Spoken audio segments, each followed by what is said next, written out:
தமிழ் இயக்கம் மதுரை மாவட்டம் சார்பாக தமிழர் திருநாள் பொங்கல் விழா சிறப்பாக நடைபெற்றது. இவ்விழாவிற்கு தமிழ் இயக்கத்தின் நிறுவனர் மற்றும் தலைவர் விஐடி வேந்தர் கல்விக்கோ முனைவர் விஸ்வநாதன் தலைமையேற்று சிறப்புரையாற்றினார்.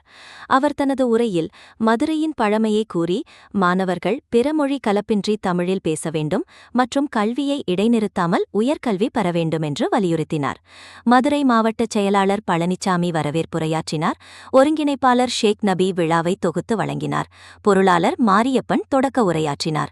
மாநில பொதுச் செயலாளர் கவியருவி அப்துல் காதர், ஹாஜி முகமது இத்ரிஸ் மற்றும் பலர் வாழ்த்துரை வழங்கினர்.